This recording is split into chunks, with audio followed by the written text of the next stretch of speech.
اور بلند تر کو نظر انداز کرنا، کسی سے سوال نہ کرنا، صلح رحمی کرنا، جس بات کو حق جاننا اسے برملا کہنا، چاہے وہ تلخ کیوں نہ ہو، خدا کے معاملے میں کسی کو ملامت کا خوف نہ کرنا، اور لا حول ولا قوت کا کلمہ ادا کرتے رہنا۔ ناظرین، مدینہ کے قیام میں ان کا سارا وقت حضور صلی اللہ علیہ وآلہ وسلم کی خدمت میں گزرتا تھا، اور ان کا محبوب مشغلہ حضور صلی اللہ علیہ وآلہ وسلم کی خدمت تھی۔ خود کہتے ہیں کہ میں پہلے حضور صلی اللہ علیہ وآلہ وسلم کی خدمت کرتا تھا، اس سے فراغت کے بعد پھر آ کر مسجد میں آرام کرتا تھا۔ چونکہ ہجرت کے بعد غزوات کا سلسلہ شروع ہو گیا تھا، اس لیے مہاجرین زیادہ تر اسی میں مشغول رہتے تھے۔ حضرت ابو ذر رضی اللہ تعالیٰ عنہ کی غزوات میں شرکت کی تفصیل نہیں ملی، صرف غزوہ تبوک کی شرکت کا پتہ چلتا ہے۔ عبداللہ بن مسعود رضی اللہ تعالیٰ عنہ روایت کرتے ہیں کہ جب رسول اللہ صلی اللہ علیہ وآلہ وسلم تبوک کے لیے نکلے تو بہت سے لوگ بچھڑنے لگے، کیونکہ یہ قحط سالی کا زمانہ تھا۔ جب کوئی شخص بچھڑتا تو لوگ حضور صلی اللہ علیہ وآلہ وسلم کو بتاتے کہ یا رسول اللہ صلی اللہ علیہ وآلہ وسلم فلاں شخص نہیں آیا۔ آپ صلی اللہ علیہ وآلہ وسلم فرماتے جانے دو، اگر اس کی نیت اچھی ہے تو عنقریب اللہ اس کو تم سے ملا دے گا، ورنہ اللہ نے اس کو تم سے چھڑا کر اس کی طرف سے راحت دے دی۔ یہاں تک کہ ابو ذر رضی اللہ تعالیٰ عنہ کا نام لیا گیا کہ وہ بھی بچھڑ گئے۔ واقعہ یہ تھا کہ ان کا اونٹ سست ہو گیا تھا، اس کو پہلے چلانے کی کوشش کی، جب نہ چلا تو اس پر سے ساز و سامان اتار کر پیٹھ پر لادا اور پا پیادہ حضور صلی اللہ علیہ وآلہ وسلم کے عقب سے روانہ ہو گئے اور اگلی منزل پر جا کر مل گئے۔ ایک شخص نے دور سے آتا دیکھ کر کہا یا رسول اللہ صلی اللہ علیہ وآلہ وسلم، وہ راستے پر کوئی شخص آ رہا ہے۔ آپ نے فرمایا ابو ذر ہوں گے۔ لوگوں نے بغور دیکھ کر پہچانا اور عرض کیا یا رسول اللہ، خدا کی قسم ابو ذر رضی اللہ تعالیٰ عنہ ہیں۔ آپ نے فرمایا اللہ ابو ذر پر رحم کرے، وہ تنہا چلتے ہیں، تنہا مریں گے اور قیامت کے دن تنہا اٹھیں گے۔ حضور صلی اللہ علیہ وآلہ وسلم کی دوسری پیشن گوئی لفظ بلفظ پوری ہوئی۔ آئندہ واقعات میں اس کی تفصیل آئے گی۔ اس واقعے سے اندازہ ہو سکتا ہے وہ قحط کے زمانے میں بھی جب بہتوں کے ارادے متزلزل ہو گئے پیچھے نہ ہٹے اور اپنا سامان پیٹھ پر لاد کر پا پیادہ میدان جہاد میں پہنچے، تو ان غزوات میں جن میں اس قسم کی دشواریاں نہ تھیں یقیناً شریک ہوئے ہوں گے۔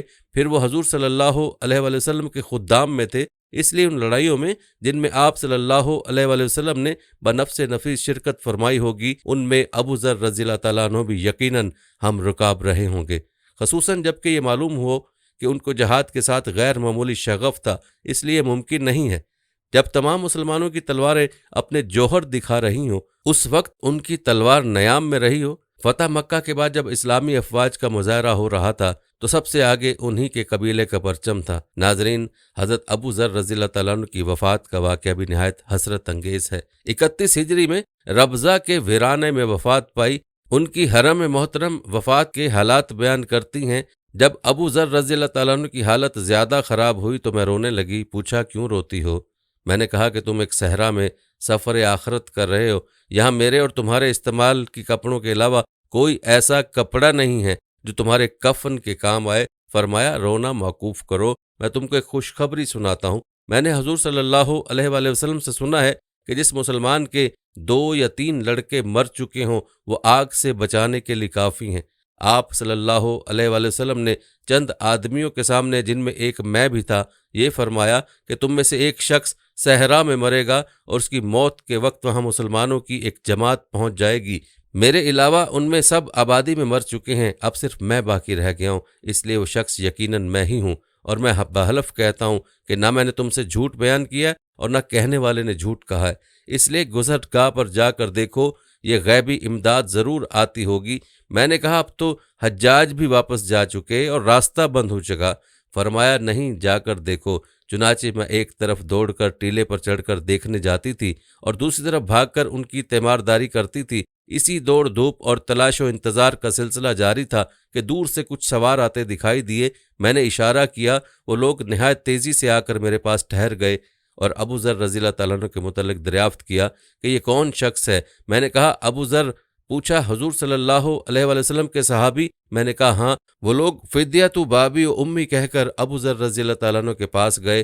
پہلے ابو ذر نے حضور صلی اللہ علیہ وآلہ وسلم کی پیش گوئی سنائی پھر وصیت کی کہ اگر میری بیوی یا میرے پاس کفن بھر کا کپڑا نکلے تو اسی کپڑے میں مجھ کو کفنانا، اور قسم دلائی کہ تم میں سے جو شخص حکومت کا ادنا عہدیدار بھی ہو وہ مجھ کو نہ کفنائے۔ اتفاق سے ایک انصاری نوجوان کے علاوہ ان میں سے ہر شخص کسی نہ کسی خدمت پر مامور رہ چکا تھا۔ چنانچہ انصاری نے کہا کہ چچا، میرے پاس ایک چادر ہے، اس کے علاوہ 2 کپڑے اور ہیں جو خاص میری والدہ کے ہاتھ کے کتے ہوئے ہیں، ان میں ہی میں آپ کو کفناؤں گا۔ فرمایا ہاں، تم ہی کفنانا۔ اس وصیت کے بعد وفات پائی۔ متعدد روایتوں کے باہم ملانے سے ظاہر ہوتا ہے کہ یہ لوگ یمنی تھے اور کوفے سے آ رہے تھے۔ انہی کے ساتھ مشہور صحابی عبداللہ رضی اللہ تعالیٰ عنہ بن مسعود بھی تھے جو عراق جا رہے تھے۔ بہرحال اس انصاری نوجوان نے ان کو کفنایا اور عبداللہ بن مسعود رضی اللہ تعالیٰ عنہ نے نماز جنازہ پڑھائی، اور پھر سبھوں نے مل کر اسی صحرا کے ایک گوشے میں ان کو پیوند خاک کیا۔ حضرت ابو ذر رضی اللہ تعالیٰ عنہ ان محرمان خاص میں تھے جن کو بارگاہ نبوت میں خاص تقرب حاصل تھا، اس لیے آپ کے ہر فعل و عمل پر خلق نبوی صلی اللہ علیہ وآلہ وسلم کا بہت گہرا اثر پڑا تھا۔ صحابہ کرام میں 2 قسم کے لوگ تھے، ایک وہ جنہوں نے دین و دنیا دونوں کو پوری طرح حاصل کیا، دوسرے وہ جنہوں نے دنیا کو ٹھکرا دیا اور محض آخرت کی نعمتوں پر قناعت کی۔ حضرت ابو ذر رضی اللہ تعالیٰ عنہ اسی دوسری صنف میں تھے۔ وہ زہد و عبادت، حق گوئی و حق پرستی، توکل و قناعت، استغنا و بے نیازی میں تمام صحابہ سے ممتاز تھے۔ یہ وہ وقت تھا جب کیسر و کسرا کے خزانے دارالخلافہ میں لدے چلے آ رہے تھے، جگہ جگہ قصر و ایوان بن رہے تھے، عیش و تنہم کے سامان ہو رہے تھے، مگر ان میں سے کوئی چیز بھی رضوان الہی کے اس طالب کو اپنی طرف متوجہ نہ کر سکی۔ زر و جواہر کے ڈھیر ان کی نگاہ میں ریزوں سے زیادہ وقت نہ رکھتے تھے۔ زر نقد کبھی جمع نہیں کیا، ضرورت سے جو فاضل بچتا اس کو اسی وقت خرچ کر دیتے تھے۔ 4000 وظیفہ مقرر تھا، جب وہ ملتا تو خادم کو بلاتے اور 1 سال کے اخراجات کا اندازہ لگا کر چیزیں خرید لیتے۔ اس سے جتنی رقم فاضل بچتی اس کو لوگوں میں تقسیم کر دیتے اور فرماتے کہ جو شخص سونا چاندی تھیلوں میں محفوظ رکھتا ہے وہ گویا انگارے رکھتا ہے۔ یہ بھی فرماتے تھے کہ میرے دوست صلی اللہ علیہ وآلہ وسلم نے مجھے وعدہ کیا ہے کہ جو شخص بھی سونا چاندی تھیلوں میں محفوظ کرتا ہے وہ جب تک اس کو اللہ کی راہ میں نہ خرچ کر دے اس کے لیے آگ کا انگارہ رہے گا۔ اس پر نہ صرف خود عامل تھے بلکہ چاہتے تھے کہ دنیا اسی رنگ میں رنگ جائے، اور اسی عقیدے میں یہاں تک متشدد تھے کہ بڑے لوگوں سے ملنا تک گوارا نہ کرتے۔ ابو موسیٰ اشعری جو بڑے رتبے کے صحابی اور مرتبے میں آپ سے کم نہ تھے، جب عراق کی گورنری کے زمانے میں ان سے ملے تو قدیم تعلقات کی بنا پر ان سے چمٹ گئے۔ انہوں نے کہا دور رہو۔ وہ بھائی بھائی کہہ کر لپکتے تھے اور وہ کہہ کر ہٹاتے تھے کہ تم اس عہدے کے بعد میرے بھائی نہیں رہے۔ اس کے بعد پھر ابو موسیٰ رضی اللہ تعالیٰ عنہ ملے تو پھر محبت کے جذبے سے مجبور ہو کر بھائی بھائی کہہ دوڑے۔ حضرت ابو ذر رضی اللہ تعالیٰ عنہ کو پھر وہی جواب تھا، ابھی دور رہو۔ اس کے بعد سوالات شروع کیے کہ تم لوگوں کے عامل بنائے گئے ہو۔ انہوں نے کہا ہاں۔ پوچھا تم نے بڑی عمارت تو نہیں بنائی، زراعت تو نہیں کرتے، گلے تو نہیں رکھتے؟ انہوں نے کہا نہیں۔ بولے ہاں، اب تم میرے بھائی ہو۔ ایک مرتبہ ابو ذر رضی اللہ تعالیٰ عنہ حضرت ابو درداء انصاری رضی اللہ تعالیٰ عنہ کے پاس سے گزرے تو دیکھا کہ ابو درداء رضی اللہ تعالیٰ عنہ گھر بنوا رہے ہیں۔ یہ دیکھ کر کہا کہ ابو درداء، تم لوگوں کی گردنوں پر پتھر اٹھواتے ہو؟ ابو درداء نے جواب دیا کہ نہیں، گھر بنوا رہا ہوں۔ ابو ذر رضی اللہ تعالیٰ عنہ نے پھر وہی فکرہ دہرایا۔ حضرت ابو درداء نے کہا برادرم، شاید اس سے آپ کو کچھ ناگواری پیدا ہو گئی ہے۔ حضرت ابو ذر رضی اللہ تعالیٰ عنہ نے فرمایا اگر میں تم کو اس کی بجائے تمہارے گھر کے پخانے میں بھی دیکھتا تو اس کے مقابلے میں زیادہ پسند کرتا۔ اس فقیرانہ زندگی کے باعث ان کی زندگی بالکل سادہ تھی، اور ان چند چیزوں کے علاوہ جو ایک جاندار کی زندگی کے لیے ناگزیر ہیں، کبھی کوئی ساز و سامان نہیں رکھا۔ ابھی مروان نے ان کو ایک پشمینہ کی چادر باندھے نماز پڑھتے دیکھا تو پوچھا کہ ابو ذر، کیا اس چادر کے علاوہ تمہارے پاس اور کوئی کپڑا نہیں ہے؟ فرمایا اگر اور کوئی کپڑا ہو تو میرے پاس دیکھتے۔ انہوں نے کہا کہ کچھ دن ہوئے تمہارے پاس 2 کپڑے تھے۔ فرمایا ہاں، مگر وہ دونوں اپنے سے زیادہ حاجت مند کو دے دیے۔ انہوں نے کہا تم تو خود اس کی حاجت تھی۔ فرمایا اللہ تم کو معاف کرے، تم دنیا کو بڑھانا چاہتے ہو؟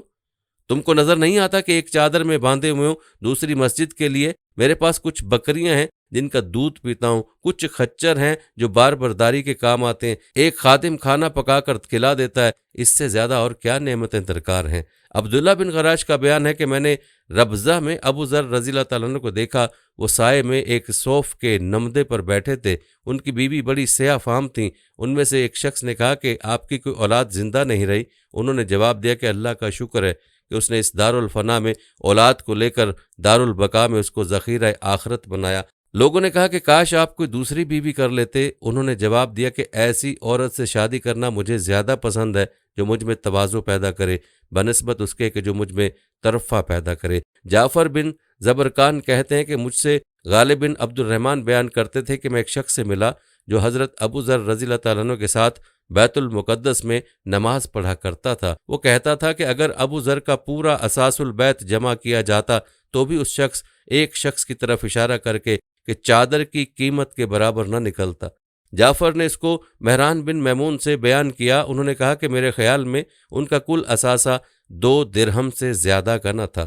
لوگ ان کی خدمت کرنا چاہتے تھے مگر وہ اس کو قبول نہ کرتے تھے۔ ایک مرتبہ حبیب ابن مسلمہ فہری والی شام نے ان کی خدمت میں 300 اشرفیاں بھیجیں کہ ان کو اپنی ضروریات میں صرف کریں۔